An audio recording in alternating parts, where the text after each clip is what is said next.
Okay అండి. Good evening advocates. ఈరోజు ఏంటంటే బిఎన్ఎస్ఎస్ ప్రకారం అసలు ఎఫ్ఐఆర్లో ఏం చెప్పారో చూస్తాం. అంటే బిఎన్ఎస్ఎస్లో సెక్షన్ 173లో సబ్సెక్షన్స్ 4 ఉంటాయి.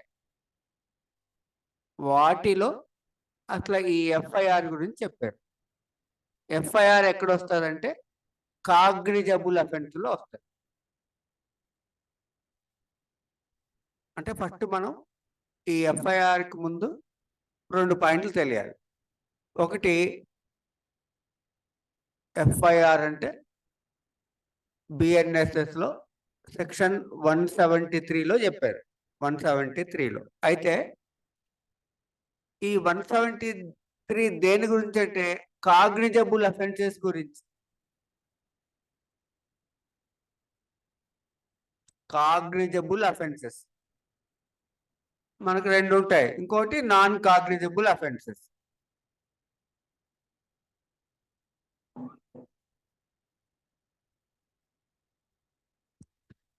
కాగ్నిజబుల్ అఫెన్సెస్ ఉంటాయి, నాన్ కాగ్నిజబుల్ అఫెన్సెస్ ఉంటాయి. ఈ డెఫినేషన్స్ లో ఉంటాయి BNSS.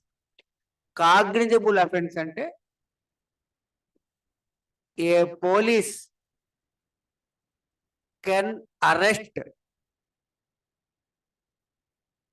A person without warrant from the magistrate. అంటే ఇంకేం లేదు.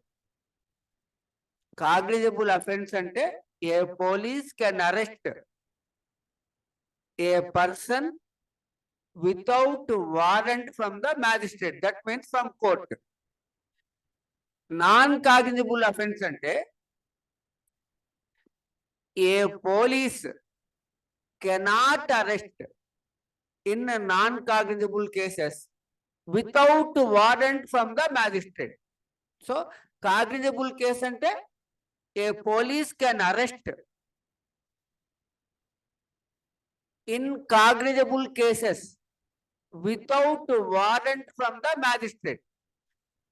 అంటే కాగ్నిజబుల్ కేసెస్ లో పోలీసులే అరెస్ట్ చేస్తారు. నాన్ కాగ్నిజబుల్ కేసు అంటే a police cannot arrest in non cognizable cases without warrant from magistrate.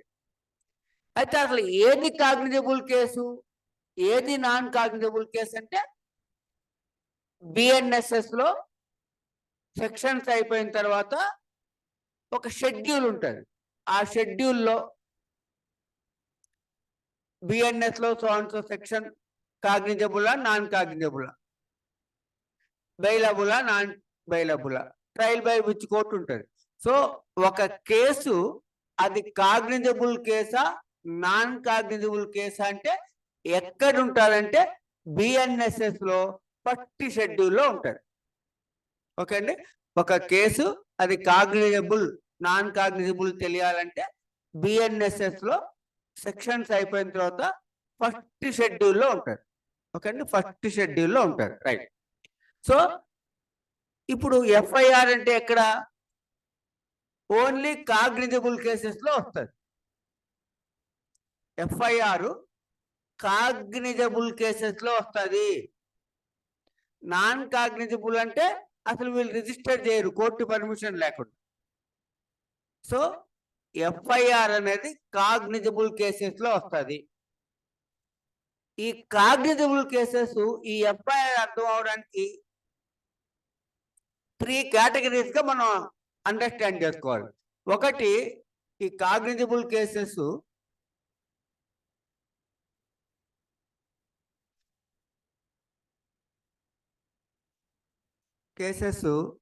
First category ఏంటంటే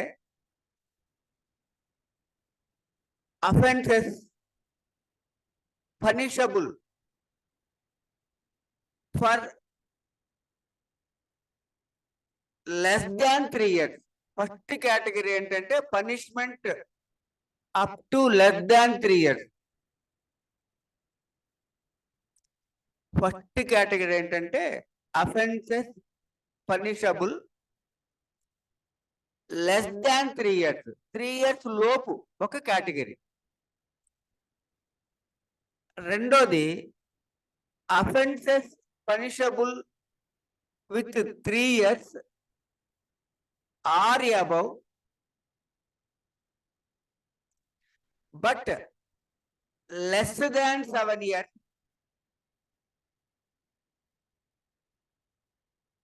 రెండో category offences punishable with 3 years or above 3 years but less than 7 years. Third category offences punishable with 7 years or above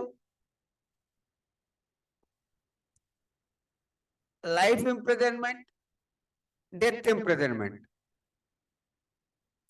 ఈ section 173 అసలు అర్థం అవ్వాలంటే ఏం చెప్పారు section 173లో, అది అర్థం అవ్వాలంటే అఫెన్సెస్ ని 3 కేటగిరీస్ గా డివిజన్ చేసుకొని అర్థం అవ్వాలి మనకి.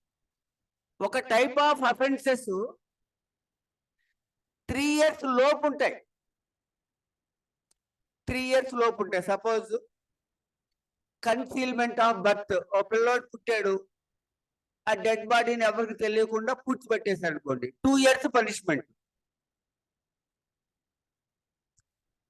అది లెస్ దాన్ 3 years. లేకుంటే రేప్ కేసెస్ లో డిస్క్లోజర్ ఆఫ్ ఐడెంటిటీ, ఆ అమ్మాయి ఎవరు రేప్ చేశారు ఏమన్నా టీవీలో కానీ ఎవరన్నా ప్రచారం చేసినా ఆ అమ్మాయి యొక్క ఐడెంటిటీని చెప్పారు అనుకోండి, దానికి కూడా 2 years పనిష్మెంట్ ఉంటుంది. లేకుంటే sexual harassment of women 1 year punishment. అట్లా offences punishable with less than 3 years. 3 years కూడా ఉండదు, 3 years కంటే లోపు ఉండాలి. అది ఒక కేటగిరీ. ఇది మనకి అర్థమయ్యే భాషలో మనం చెప్పుకున్నాం. దీస్ ఆర్ పెట్టి అఫెన్సెస్. పెట్టి అఫెన్సెస్. అండ్ మనం ఏం చేస్తున్నామంటే ఈ సెక్షన్ 173 అంటే ఎఫ్ఐఆర్ అర్థం అవ్వడానికి మనం అఫెన్సెస్ ని 3 కేటగిరీస్ గా డివైడ్ చేసుకున్నాం. మనం ఈ సెక్షన్ లో లేదు. ఇది ఏం చేస్తామంటే, ఒకటి 3 years లోపు పనిష్మెంట్ అట్రాక్ట్ అయ్యాయి, వాటిని పెట్టి అఫెన్సెస్ అంటాం. Okay, right. రెండోది punishable with 3 years or above but less than 7 years. 3 years 3 years కన్నా ఎక్కువ, బట్ 7 years లోపు. 7 years టచ్ అవ్వకూడదు. 7 years లోపు ఉన్నది ఒక second category. These are called serious offences.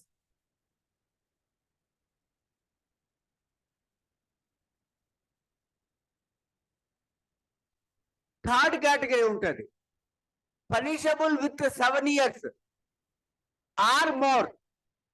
ఇంకా 7 years కన్నా ఎంత ఎక్కువైనా. Punishable with death, punishable with life imprisonment. ఇవి ఇంకో కేటగిరీ. ఈ థర్డ్ కేటగిరీ ఏంటంటే heinous offences.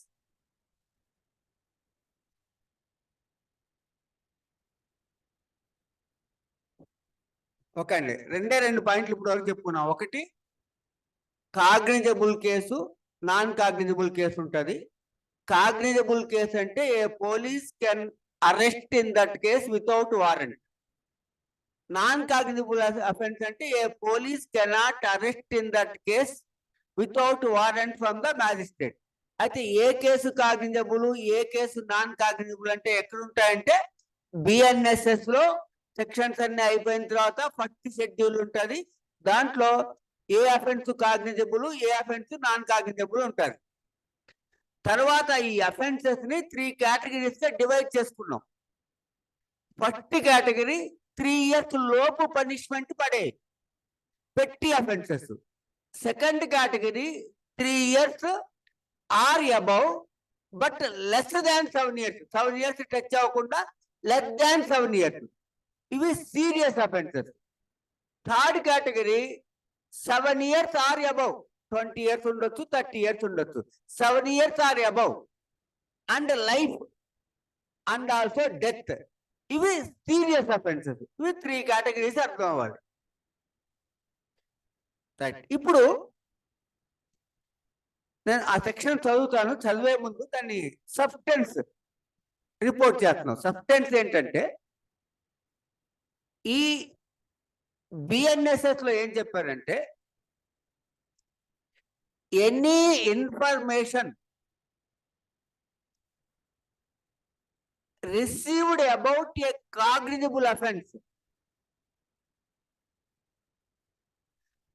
whether received orally or in writing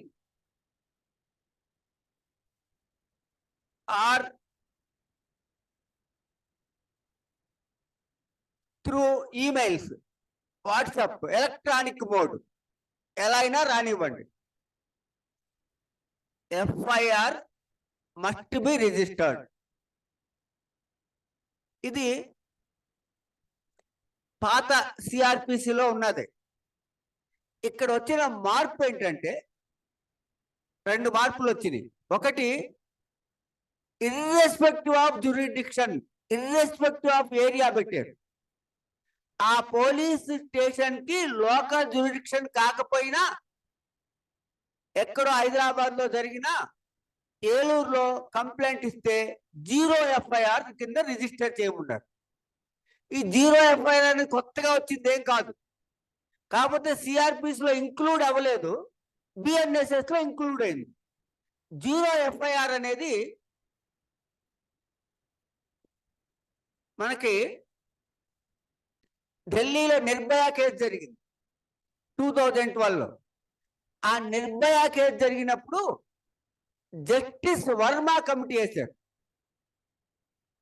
ఈ క్రిమినల్ యాక్ట్ సంబంధించి రిఫార్మ్స్, ఏమన్నా రిఫార్మ్స్ రికమెండ్ చేయండి అని జస్టిస్ వర్మ కమిటీ వేస్తే ఆ జస్టిస్ వర్మ కమిటీ 0 FIR అనేది రికమెండ్ చేసింది. ఆ 0 FIR రికమెండ్ చేసిన తర్వాత సుప్రీంకోర్టులు, హైకోర్టులు ఆ 0 FIR ని సపోర్ట్ చేసింది. So 0 FIR is there but not in CRPC. Now that 0 FIR is included in BNSS. Okay, మళ్ళీ ఒక పాయింట్. రెండో పాయింట్ ఏంటంటే ఇక్కడ చాలా జాగ్రత్తగా మనం ఏ అఫెన్స్ అయినా కాగ్నిజబుల్ అఫెన్స్ రిసీవ్ అయితే FIR రిజిస్టర్ చేయమనే చెప్పారు. అయితే సెకండ్ కేటగిరీ ఆఫ్ అఫెన్సెస్ ఉన్నాయి. సెకండ్ కేటగిరీ ఆఫ్ అఫెన్సెస్ ఏంటి? Cognizable offence, punishable with 3 years but less than 7 years, serious offences. ఇప్పుడు మనకి సీరియస్ అఫెన్స్ అంటే డిస్రోబింగ్ ఆఫ్ ఉమెన్, లేకుంటే ఓయరిజము, హర్ట్, రాంగ్ఫుల్ కన్ఫైన్మెంట్, అవన్నీ 5 years, 7 years అలా ఉంటాయి. ఇంక ఇవి మనకి హీనస్ అఫెన్స్ అంటే తెలుసు కదా, రేపు, acid attack, murder, attempt murder, లేకుంటే అఫెన్సెస్ అగెనిస్ట్ స్టేట్, అట్లా ఉంటాయి serious heinous offence. Okay, right. ఇప్పుడు ఈ సెకండ్ కేటగిరీ దానికి ఏం చెప్పారంటే,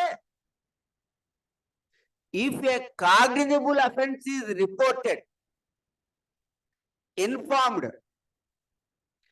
and that case is punishable with 3 years or above but less than 7 years, before registering FIR a preliminary inquiry shall be conducted with prior sanction from not below the rank of DS. ఏం చెప్పారంటే ఇక్కడ మామూలే FIR register చేయాలి. అయితే ఆ information వచ్చిన case, ఆ cognizable offence 3 years కానీ దానికన్నా ఎక్కువ కానీ 7 years లోపు కానీ అట్రాక్ట్ అయ్యేటటువంటి కేసు అయితే, మనకు అర్థమయ్యే భాషలో సీరియస్ అఫెన్స్ అయితే ఇమ్మీడియట్ గా రిజిస్టర్ చేయకూడదు.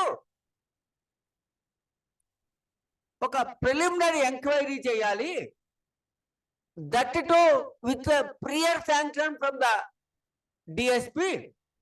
డిఎస్పి గారి యొక్క ప్రియర్ శాంక్షన్ తీసుకొని ప్రిలిమినరీ ఎంక్వైరీ కండక్ట్ చేయాలి. ఆ ప్రిలిమినరీ ఎంక్వైరీ కూడా 14 days లో చేయాలి. దానిలో ప్రైమా ఫేసి ఉంటే, ఎంతో కొంత ఆధారాలు ఉంటే, అప్పుడు ఎఫ్ఐఆర్ రిజిస్టర్ చేసి ఇన్వెస్టిగేషన్ చేయమన్నారు.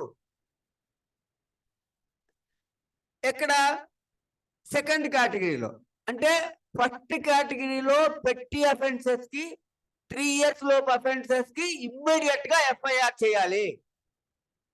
Heinous offence 7 years or above వాటికి కూడా ఇమ్మీడియట్ గా ఎఫ్ఐఆర్ చేయాలి. కన్ఫ్యూజ్ అవ్వకూడదు అండి. అసలు ఈ సెక్షన్ చెప్పడానికి కారణం అదే. మనమే కాదు, అడ్వకేట్లే కాదు, పోలీసులకే అర్థం కావట్లేదు.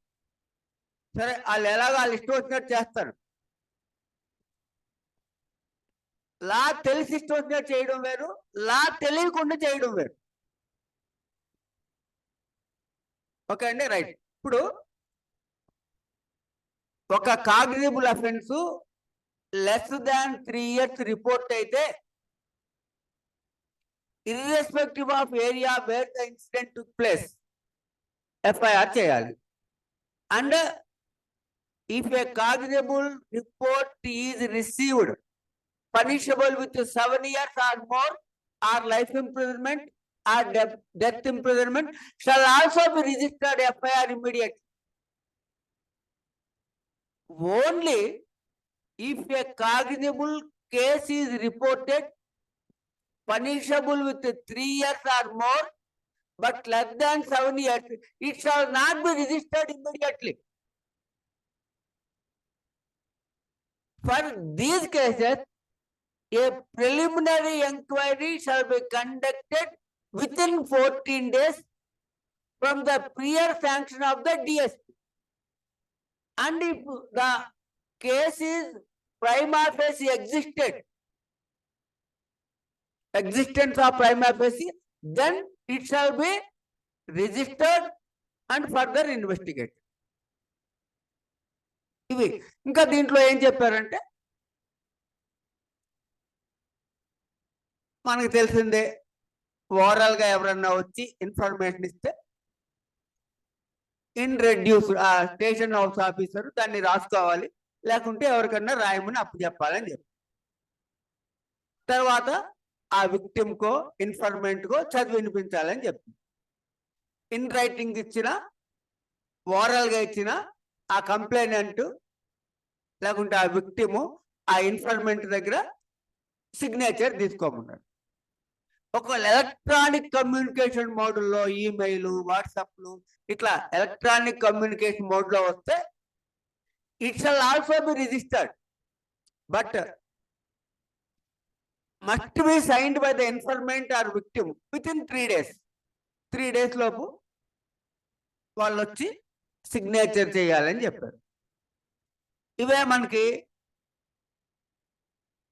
సెక్షన్ 64 నుంచి కొన్ని rape cases, acid attack cases, modesty of women cases ఉంటాయి. వాటిలో ఆ ఇన్ఫర్మేషన్ రికార్డు చేయాలంటే ఉమెన్ పోలీస్ ఆఫీసర్ చేయాలి, లేకుంటే వేరే పోలీస్ ఆఫీసర్ ఉమెన్ ఆఫీసరే చేయాలి. అలాగే ఈ రేప్ కేసెస్లో, యాసిడ్ అటాక్ కేసుల్లో, మోడెస్టీ ఆఫ్ ఉమెన్ కేసుల్లో ఫిజికల్లీ ఛాలెంజ్డ్ వాళ్ళు, హ్యాండిక్యాప్డ్ వాళ్ళు అయితే వాళ్ళ ఇంటి దగ్గర చేయాలని చెప్పారు. వాళ్ళ ఇంటి దగ్గర చేయాలి, లేదంటే వాళ్ళ కన్వీనియంట్ ప్లేస్లో చేయాలని చెప్పారు. ఇదంతా 173(1)లో చెప్పారు. 172లో ఏం చెప్పారంటే, ఆ ఎఫ్ఐఆర్ కాపీని ఆ విక్టిమ్కో ఆ ఇన్ఫర్మెంట్కో ఇవ్వాలని చెప్పారు, అంతే, ఇంకేం లేదు. ఓకే, ఇప్పుడు 3లో ఏం చెప్పారంటే, 173(3)లో ఏం చెప్పారంటే, ఆ 3 years లోపు 3 years ఆర్ అబవ్ 7 years లోపు అయితే డిఎస్పి ప్రియర్ శాంక్షన్ తీసుకొని ప్రిలిమినరీ ఎంక్వైరీ కండక్ట్ చేసి ప్రైమా ఫేసి ఉంటే రిజిస్టర్ చేసి ఇన్వెస్టిగేషన్ చేయమని చెప్పారు. అయిపోయింది. ఓకే. ఇప్పుడు 173 1 చూసాం, 2 చూసాం, 3 173 4లో ఏం చెప్పారంటే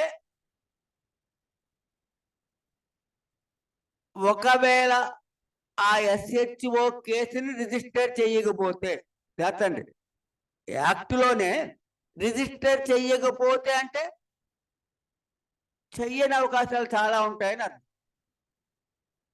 అంతే కదా. ఇప్పుడు పోలీసు ఎలా ఉంటుంది, ఒక చిన్న ఆటో డ్రైవర్ని ఎమ్మెల్యే గారు కొట్టారండి. చిన్న ఆటో డ్రైవర్ అంటే పేద ఆటో డ్రైవర్, డబ్బులున్న ఆటో డ్రైవర్ ఉంటారు, అది వేరే. చిన్న ఆటో డ్రైవర్ని ఒక ఎమ్మెల్యే కొట్టాడు. ఈ ఆటో డ్రైవర్ని పోలీస్ స్టేషన్లో కంప్లైంట్ ఇచ్చాడు. తీసుకుంటారా? తీసుకోరు. ఈ ఆటో డ్రైవర్లు యూనియన్ ఉంటుంది కాబట్టి 100 మంది వెళ్ళి 150 మంది వెళ్ళి గొడవ చేస్తే, అది కూడా చాలా స్ట్రాంగ్గా గొడవ చేస్తే ఎమ్మెల్యే గారిని పిలిపిస్తారు. పిలిపించిన తర్వాత కంప్లైంట్ ఎవరు? Auto driver. అలెజ్డ్ అక్యూజ్డ్ ఎవరు? ఎమ్మెల్యే. ఆ ఎమ్మెల్యే గారిని ఏమో కూర్చోబెడతారు పోలీస్ స్టేషన్లో, ఈ ఆటో డ్రైవర్నేమో నిలబెడతారు. ఎందుకంటే పోలీస్ స్టేషన్లో రకరకాల ఇన్ఫ్లుయెన్స్లు ప్లే చేస్తాయి. 90% ఆఫ్ ది పోలీస్ ఎవరో తక్కువ ఉంటారు, ఒక 10% ఉంటారు. 90% దగ్గర ఏముంటుంది?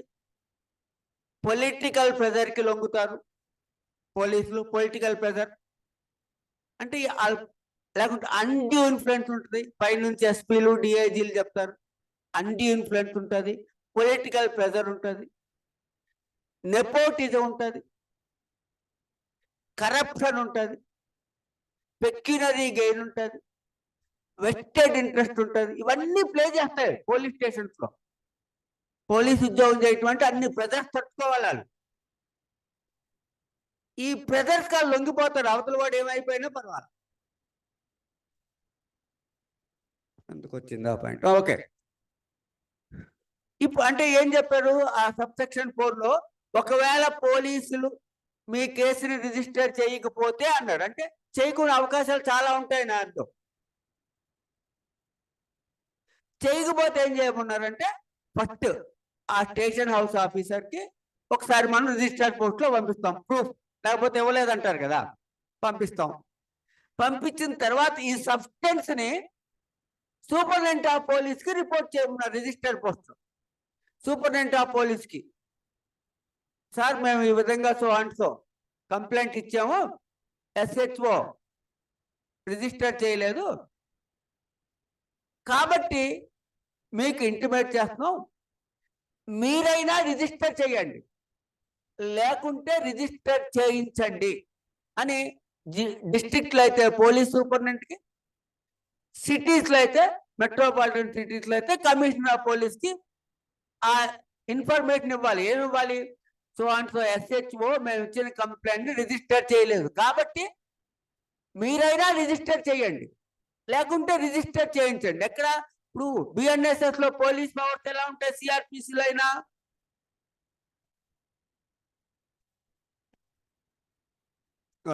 ఇది ఒక పోలీస్ స్టేషన్, సిఐ కొన్ని పవర్స్ ఉంటాయి. ఇది ఒక పోలీస్ స్టేషన్, సిఐకి పవర్స్ ఉంటాయి. ఇది ఒక పోలీస్ స్టేషన్, సిఐకి పవర్స్ ఉంటాయి. వీళ్ళందరి మీద సూపరింటెండెంట్ ఆఫ్ పోలీస్ ఉంటాడు. ఈ ఏరియాలో ఈ సిఐకి ఉండే పవర్స్ ఈ సూపరింటెండెంట్ ఆఫ్ పోలీస్ కూడా ఉంటాయి. ఈ ఏరియాలో ఈ సిఐకి ఉండే పవర్స్ సూపరింటెండెంట్ ఆఫ్ పోలీస్ కూడా ఉంటాయి. అంటే ఆ జిల్లా మొత్తం జ్యూరిడిక్షన్ పోలీస్ సూపరింటెండెంట్ ఉంటుంది. Directly he can registered FIR, ఆ సిఐతోనే చేయించాలని లేదు. సో ఆయనైనా చేయించండి, మీరన్నా చేయండి, లేకపోతే మీరన్నా ఆ స్టేషన్ హౌస్ ఆఫీస్లో చేయించండి అని ఆ సబ్స్టెన్స్ ని ఆ సూపరింటెండెంట్ ఆఫ్ పోలీస్ కానీ కమిషనర్ ఆఫ్ పోలీస్ కానీ రిపోర్ట్ చేయమన్నారు. ఓకే, చేసాం. వాళ్ళు కూడా చేయకపోతే అంటే చూడండి, ఛాన్సెస్ ఆర్ దేర్. అలా రాశారంటే చెయ్యరనే కదా.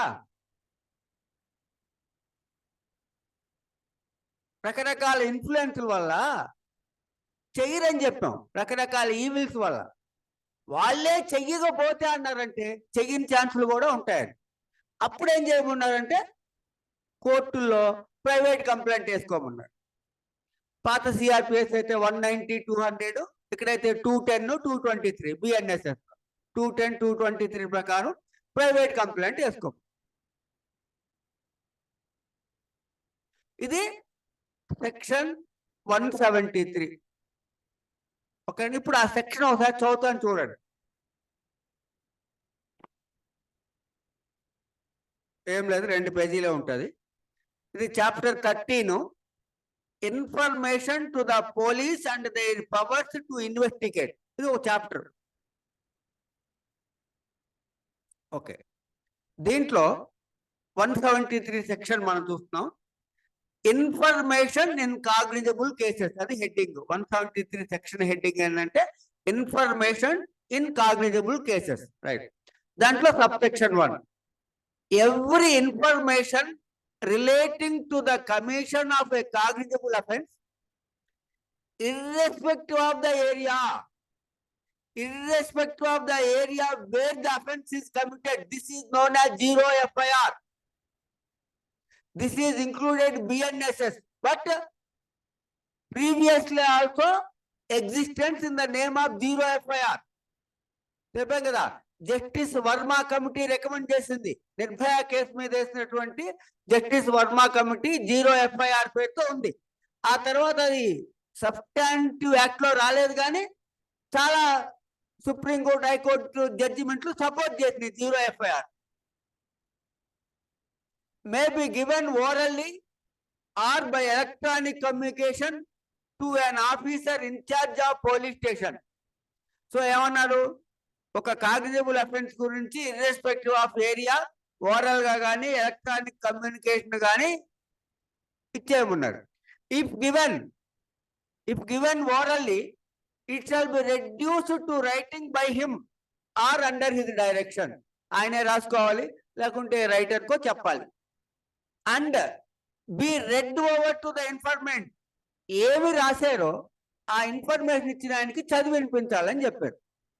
And every such information, whether given in writing or reduced in writing aforesaid, shall be signed by the person giving it.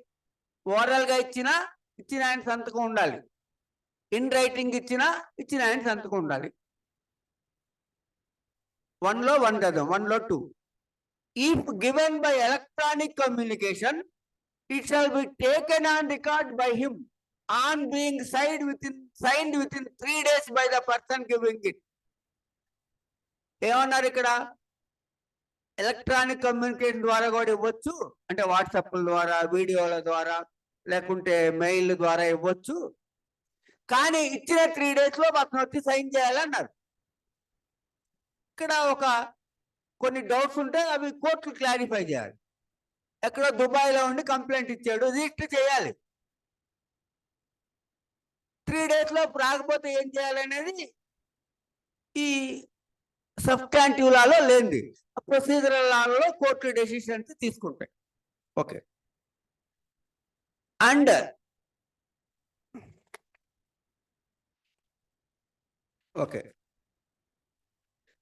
the substance thereof shall be entered in a book to be kept by such officer.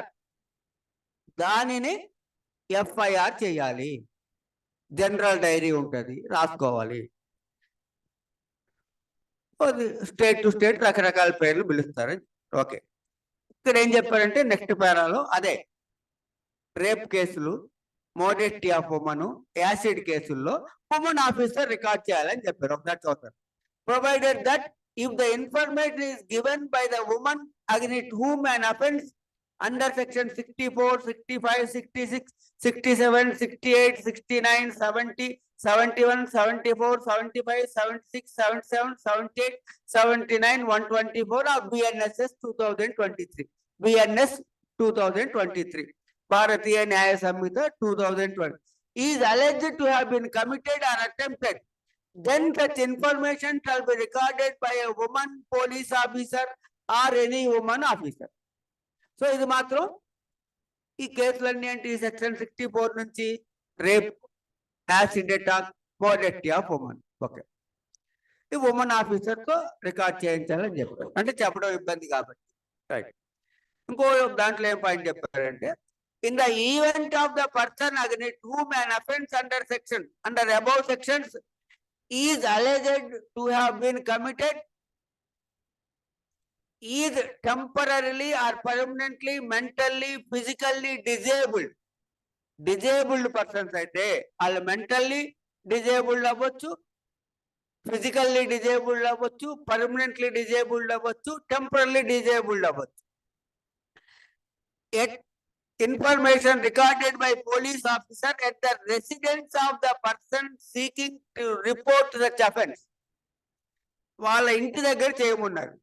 Are at convenient place, వాళ్ళ ఇంటి దగ్గర లేరు, వాళ్ళ పెద్దమ్మ వాళ్ళ ఇంటి దగ్గర ఉన్నారు, వాళ్ళ మేనమావ ఇంటి దగ్గర ఉన్నారు, అక్కడ వచ్చి చేయమన్నారు. In the presence of an interpreter or a special educator as the case may be. Suppose మోగోళ్ళు, గుడ్డోళ్ళు అలాంటి వాళ్ళు అయితే ఆ ఇంటర్ప్రిటేటర్ స్పెషల్ ఎడ్యుకేటర్ పెట్టుకొని రికార్డ్ చేయము. The recording of such information shall be videograph. ఈ ఫిజికల్లీ హ్యాండిక్యాప్డ్, మెంటల్లీ హ్యాండిక్యాప్డ్ వీళ్ళ దగ్గర మాత్రం వీడియోగ్రాఫ్ కంపల్సరీ అన్నారు. Shall be videographed. మేబీ అంటే వాళ్ళ ఇష్టం, షల్ బి అంటే compulsory, shall be videograph.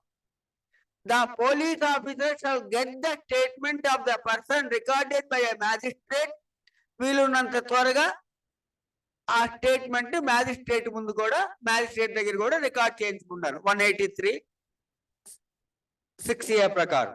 Okay, అయిపోయింది. ఇది 173లో సబ్ సెక్షన్ 1 చదివాం. 2. A copy of the information as recorded under subsection 1 shall be given forthwith free of cost to the informant or victim. ఆ ఇన్ఫర్మెంట్ కానీ, ఆ విక్టిమ్ కి కానీ, ఆ ఇన్ఫర్మెంట్ కానీ, ఆ విక్టిమ్ కానీ, అంటే ఆ రిపోర్ట్ ఇచ్చిన వాళ్ళకి కాపీ, ఎఫ్ఐఆర్ కాపీ ఫ్రీగా ఇవ్వన్నారు, లేకుంటే వాళ్ళు రికార్డ్ చేసినటువంటి కాపీ. ఇప్పుడు సబ్సెక్షన్ 3 ఇది మనం చెప్పుకున్నాం. ఈ సబ్సెక్షన్ 3 ఏంటంటే, ఒకసారి మళ్ళీ చెప్తున్నా, 3 years కానీ ఎక్కువ కానీ, బట్ 7 years లోపు పెనాలిటీ అట్రాక్ట్ అయ్యేటటువంటి కేసుల్ని ఇమ్మీడియట్ గా ఎఫ్ఐఆర్ చేయకుండా డిఎస్పీ గారి రిటర్న్ పర్మిషన్ తీసుకొని, ఎందుకంటే కోర్టులో తీయించాలి. అదే కదా మొన్న హైకోర్టు మ్యాజిస్ట్రేట్లకి, ఆనరబుల్ హైకోర్టు గౌరవ మ్యాజిస్ట్రేట్లకి ఒక డైరెక్షన్ ఇచ్చింది, వార్నింగ్ లాంటిది ఇచ్చింది. ఇలా కనుక క్లాజెస్ ఫుల్ఫిల్ చేయకుండా తీసుకొస్తే రిజెక్ట్ చేసేయమన్నా. ఏవైతే బిఎన్ఎస్ఎస్ లో చెప్పారో 173లో ఇవి కనుక ఫుల్ఫిల్ చేయకుండా రిమాండ్కి తీసుకొస్తే రిటర్న్ చేసేయమని చెప్పారండి. రైట్. ఏం చెప్పారంటే, on receipt of information relating to the commission of any cognizable offence which is made punishable for 3 years or more but less than 7 years, the officer in charge of the police station may, without prior permission from officer not below the rank of deputy superintendent of police, considering the nature of the gravity of offence, proceed to conduct a preliminary inquiry to ascertain whether there exists a prima facie case for proceeding in the matter within a period of 14 days. 14 days లో చేయమన్నారు. మళ్ళీ ఒకసారి, on receipt of information relating to the commission of, ఇది 173(3). On receipt of information relating to the commission of any cognizable offence which is made punishable for 3 years or more but less than 7 years, the officer in charge of the police station may, with the prior permission from an officer not below the rank of deputy superintendent of police, considering the nature of gravity, proceed to conduct preliminary inquiry to ascertain whether there exists a prima facie case for proceeding the matter within a period of 14 days. ఇక్కడ సరే, ఇంకో line ఉంది, అది కూడా చదివి చెప్తాను. Proceed with investigation when there exist a prima facie case. ఇక్కడ ఏం చెప్పారు? 3 years కానీ అబవ్ కానీ 7 years లోపు కానీ ఉంటే డిఎస్పి గారి పర్మిషన్ తీసుకొని ప్రిలిమినరీ ఎంక్వైరీ చేసి ప్రైమా ఫేసి ఉంటే అప్పుడు ఎఫ్ఐఆర్ చేసి ఇన్వెస్టిగేట్ చేయవచ్చు. అయితే ఇక్కడ దీనికి కూడా ఎఫ్ఐఆర్ చేసినా కూడా నష్టం లేదు. ఇక్కడ ఏమన్నారు? మే ప్రొసీడ్. మే అంటే వాళ్ళ ఇష్టం. ఎఫ్ఐఆర్ కూడా రిజిస్టర్ చేయవచ్చు. 173(3) అనగానే ఇదే పట్టుకుంటున్నారు అందరూ. మనం ప్రిలిమినరీ ఎంక్వైరీ చేయాలని, చేయాల్సిన అవసరం లేకుండా ఎఫ్ఐఆర్ కూడా చేయొచ్చు. ఏమన్నారు ఇక్కడ? The officer in charge of police station may with the prior permission చేసుకోవచ్చు. అంటే చేయకుండా కూడా రిజిస్టర్ చేయవచ్చు. ఇది ఇక్కడ పాయింట్. ఇప్పుడు 4, ఎనీ 4 ఏంటి చెప్పుకున్నాం మనం? ఒకవేళ పైన చెప్పిన విధంగా రిజిస్టర్ చేయకపోతే ఆ జిల్లాలో సూపరింటెండెంట్కి మీరైనా రిజిస్టర్ చేయండి, లేకుంటే రిజిస్టర్ చేయించండి అని. సిటీస్ లో అయితే పోలీస్ కమిషనర్ కి మీరైనా రిజిస్టర్ చేయండి, చేయించండి అని ఇన్ఫర్మేషన్ ఇవ్వాలి రిజిస్టర్ పోస్ట్ ద్వారా. వాళ్ళు కూడా చేయకపోతే కోర్టులో ప్రైవేట్ కేసు వేసుకోవాలని చెప్పారు. అది 4. Any person aggrieved by a refusal on the part of an officer in charge of police station to record the information referred in subsection 1 may send the substance of such information in writing and by post to the superintendent of police concerned. అలా register చేయకపోతే 1లో చెప్పిన విధంగా, ఎందుకంటే 3 అయితే 14 days time ఉంటుంది. 3కి కూడా complaint ఇవ్వచ్చు సూపరింటెండెంట్ గా, but after 14 days. Okay. If satisfied that such information discloses the commission of a cognizable offence, shall either investigate the case himself or direct an investigation to be made by any police officer subordinate to him in the manner provided by the Samhita. ఏమన్నారు? ఆయనైనా register చేయించవచ్చు, ఆ superintendent అయినా చేయొచ్చు, లేకుంటే ఆయనైనా subordinate తో చేయించవచ్చు. ఇంతవరకు okay. And such officer shall have all the powers of an officer in charge of the police station. అదే కదా, ఇన్ఛార్జ్ ఆఫ్ పోలీస్ స్టేషన్. ఆ ఏరియాలో ఒక సిఐకి ఏం పవర్స్ ఉంటాయో సూపరింటెండెంట్ కి ఆ ఏరియాలో సేమ్ పవర్స్ ఉంటాయని చెప్పారు. Powers of police officers BNSS లో ఉంటాయి, అంతకుముందు సిఆర్పిసిలో ఉన్నాయి. రైట్. లాస్ట్ ఏంటంటే ఫెయిలింగ్ విచ్, అప్పుడు సూపరింటెండెంట్ గారు కూడా చేయకపోతే such aggrieved person may make an application to the magistrate. అప్పుడు ఆ బాధితుడు కోర్టులో ప్రైవేట్ కేసు వేసుకోవచ్చు. అంతకుముందు అయితే సిఆర్పిసిలో అయితే 190, 200, అయితే 210, 223 ప్రకారం పోలీస్ కేసు. ఇది ఓకే. రైట్. ఓకే అండి. రైట్. ఒకే ఒక చోట ఏంటంటే 173(3)లోనే ఏం చెప్పారంటే, the officer in charge of the police station may with the prior permission of, prior permission తో చెయ్యొచ్చు అన్నాడు. చెయ్యాలనలా కదా, చెయ్యొచ్చు అంటే అక్కడ మీనింగ్ ఏంటి? ఎఫ్ఐఆర్ కూడా చెయ్యొచ్చు. ఓకే అండి. This is about 173. మనకు అర్థమయ్యే భాషలో ఎఫ్ఐఆర్. ఓకే అండి. రైట్. Thank you.